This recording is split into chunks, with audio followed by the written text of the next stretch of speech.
Good morning students. आज हम लोग एक चैप्टर स्टार्ट कर रहे हैं, assessment of firm. Lesson number है ये अपना 15। तो यहाँ हम लोग एक पार्टनरशिप फर्म की इनकम निकालेंगे और उसकी टैक्स कैलकुलेशन का जो प्रोसीजर है वो हम लोग डिस्कस करेंगे। क्लास 12th में भले आपका राजस्थान बोर्ड रहा हो या सीबीएसई बोर्ड हो, आप लोगों ने पार्टनरशिप फर्म के बारे में पूरी इंफॉर्मेशन ले ली है, यानी basic fundamental, admission, retirement, death, dissolution, ये आप क्लास 12th में पढ़ चुके हैं। और ये भी मालूम होगा पार्टनरशिप पे लॉ कौन सा अप्लाई होता है, इंडियन पार्टनरशिप एक्ट 1932। पर यहाँ पर इन चीज़ों से हमें कोई मतलब नहीं है। हमें इनकम टैक्स में एक पार्टनरशिप फर्म की इनकम कैलकुलेट करनी है और उसकी टैक्स लायबिलिटी कैलकुलेट करनी है। क्लास 12th में जो आपने पढ़ा था वो यहाँ कुछ भी काम में नहीं आएगा। चलिए हम लोग सीधे पार्टनरशिप फर्म की इनकम कैलकुलेट करने का जो प्रोसीजर है वो हम लोग डिस्कस करते हैं। तो सबसे पहले आपको मालूम है इनकम के सोर्स कितने होते हैं, 5। Income from salary, income from house property, income from business, income from capital gain और इनकम फ्रॉम अदर सोर्सेज। इन पांचों हेड की इनकम को प्लस करते हैं, उसको हम लोग कहते हैं GTI, means gross total income. और उसमें से हम लोग लेस करते हैं डिडक्शंस, तो वो क्या आ जाता है, TI मतलब टैक्सेबल इनकम या टोटल इनकम। अब यहां पर थोड़ा सा चेंजेस क्या है वो मैं आपको एक्सप्लेन कर देता हूं। सबसे पहली बात, एक पार्टनरशिप फर्म को सैलरी से इनकम कभी भी जनरेट नहीं हो सकती। दैट मीन्स एक पार्टनरशिप फर्म को सैलरी से इनकम जनरेट नहीं होगी। इनकम जनरेट कहां से होगी, या तो हाउस प्रॉपर्टी से, या बिजनेस से, या कैपिटल गेन से, या अदर सोर्सेस से। यानी पार्टनरशिप फर्म को इनकम जनरेट करने के लिए उनके पास केवल सोर्स कितने हैं, 4।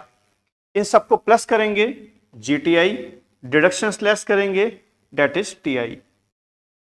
हाँ, यहां एक बात और ध्यान रखना, पार्टनरशिप फर्म में मेनली मुख्य रूप से केवल एक ही डिडक्शन काम में आता है, 80G का, डोनेशन का, जो हम लोग प्रीवियस क्लास में बिल्कुल डीप में डिस्कस कर चुके हैं। तो 2 स्पेशल पॉइंट हैं जो आपको ध्यान रखने हैं। पहला पॉइंट, एक पार्टनरशिप फर्म को सैलरी से इनकम कभी भी जनरेट नहीं हो सकती। दूसरा, इस चैप्टर में मेनली एक ही डिडक्शन काम में आता है, 80G का, मतलब डोनेशन का। चलिए, ये आप लोग टैक्सेबल इनकम निकालने का प्रोसेस तो समझ चुके हैं। अब हम लोग टैक्स निकालने का जो प्रोसेस है वो डिस्कस करने वाले हैं। Total income means taxable income. Directly अगर पार्टनरशिप फर्म ने नॉर्मल इनकम अर्न की है तो डायरेक्टली उसकी इनकम पे टैक्स कितना आ जाएगा, 30%। मतलब इस पूरे चैप्टर में किसी भी तरह की कोई भी स्लैब नहीं होती। जैसे असेसमेंट ऑफ इंडिविजुअल में या असेसमेंट ऑफ HUF में हमने डिस्कस किया था, 0 से लेके 2,50,000 नील, 2,50,000 से 5 लाख 5%। इस तरह की जो टैक्स की स्लैब है वो असेसमेंट ऑफ फर्म में नहीं होती। यहां पर अगर पार्टनरशिप फर्म ने 1 लाख भी कमाया है तो भी उसको 30% टैक्स देना होगा। मतलब एक पार्टनरशिप फर्म की इनकम कितनी भी हो उसको 30% टैक्स देना ही होगा। अगली बात, 30% टैक्स कैलकुलेट करने के बाद में उसमें हम लोग ऐड करेंगे 12%। किस चीज का, सरचार्ज का। एक बात ध्यान रखना, सरचार्ज तभी ऐड होगा जब आपकी इनकम 1 करोड़ से ज्यादा हो। अगर आपकी टैक्सेबल इनकम 1 करोड़ से कम है तो 12% ऐड नहीं होगा। ये 12% तभी ऐड होगा जब आपकी टैक्सेबल इनकम 1 करोड़ से ज्यादा हो। चलिए, 30% टैक्स आ गया और 12% उसमें ऐड करेंगे हम लोग सरचार्ज इफ एप्लीकेबल। उसके बाद में 30% और 12% दोनों को प्लस करने के बाद में उसमें ऐड करेंगे हम लोग 4% सेस का। सेस मतलब हेल्थ एंड एजुकेशनल सेस। इन सबको प्लस करने के बाद जो वैल्यू आएगी वही टैक्स एक फर्म गवर्नमेंट ऑफ इंडिया को पे करेगी। चलिए, इनकम निकालने का प्रोसीजर और टैक्स कैलकुलेशन का प्रोसीजर आप लोग समझ चुके हैं। वैसे हम लोग जब इसके प्रैक्टिकल क्वेश्चन लेंगे तब आपको और क्लियर होगा। Next topic, assessment of firm में इंटरेस्ट ऑन कैपिटल, जिसको हम लोग कहते हैं आईयूसी शॉर्ट में, इंटरेस्ट ऑन कैपिटल, वो 12% पर एनम होता है मैक्सिमम। यानी पार्टनर्स जो पैसा पार्टनरशिप फर्म में लगाएंगे उस पे उन लोगों को इंटरेस्ट कितना मिलता है, 12% पर एनम मैक्सिमम। ये बात ध्यान रखना है। इस पूरे चैप्टर में आईयूसी इंटरेस्ट ऑन कैपिटल कितना चार्ज होगा, 12% पर एनम मैक्सिमम। ये बात आपको ध्यान रखनी है।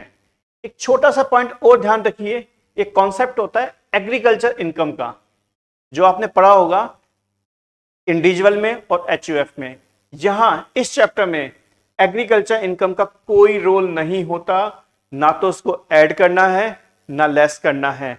दैट मीन्स अगर आपको कहीं भी दिखे एग्रीकल्चर इनकम तो उसको हम लोग स्किप कर देंगे, छोड़ देंगे। मतलब टैक्स कैलकुलेशन के प्रोसेस में उसको हम लोग इग्नोर करेंगे।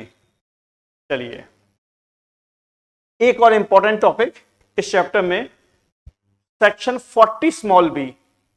सेक्शन 40 स्मॉल बी बहुत इंपॉर्टेंट है, जो आपको आना ही चाहिए। इसके बिना आप क्वेश्चन अटेम्प्ट नहीं कर पाएंगे।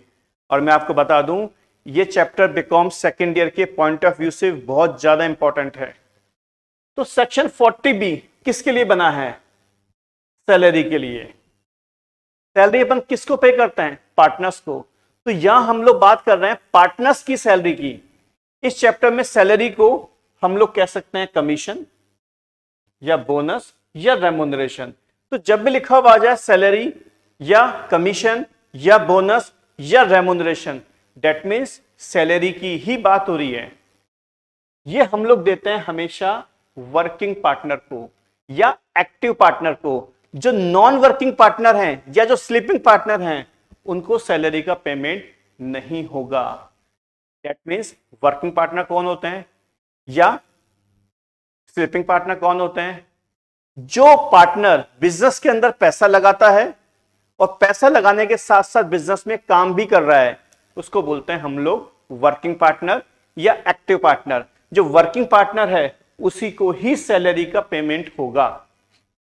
अब सैलरी निकालने का प्रोसीजर क्या है, तो सबसे पहले हम लोग निकालेंगे बुक प्रॉफिट। बुक प्रॉफिट निकालने का जो लंबा चौड़ा प्रोसेस है वो मैं आपको अगले वीडियो में पूरा एक्सप्लेन करूंगा। तो सबसे पहले हम लोग निकालेंगे बुक प्रॉफिट। उसके हम लोग दो पार्ट्स करेंगे। एक तरफ आएगा 90% ऑफ बुक प्रॉफिट, मतलब एक तरफ आएगा बुक प्रॉफिट का 90% और एक तरफ आएगा 1,50,000। इन दोनों में से जो भी ज्यादा है उसको हम लोग यहां कॉपी करेंगे। क्लियर? हाँ, इसको कंपेयर करेंगे अमाउंट पेड ऑफ सैलरी से, मतलब जितनी सैलरी हम लोग दे चुके ऑलरेडी, इन दोनों में से जो भी कम है वही माना जाएगा पार्टनर्स की सैलरी।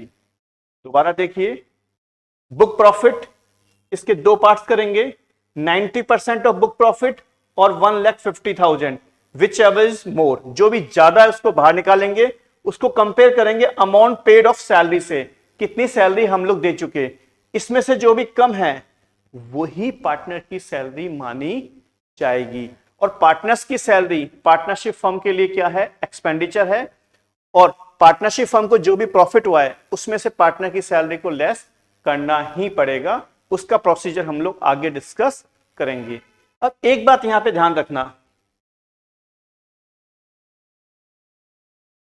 ये जो मैंने लिखा है यहां पर 90% ऑफ बुक प्रॉफिट, यहां मैंने लगा रखा स्टार। स्टार का मतलब हुआ 90% निकालेंगे हम लोग 3 लाख रुपए तक के प्रॉफिट का।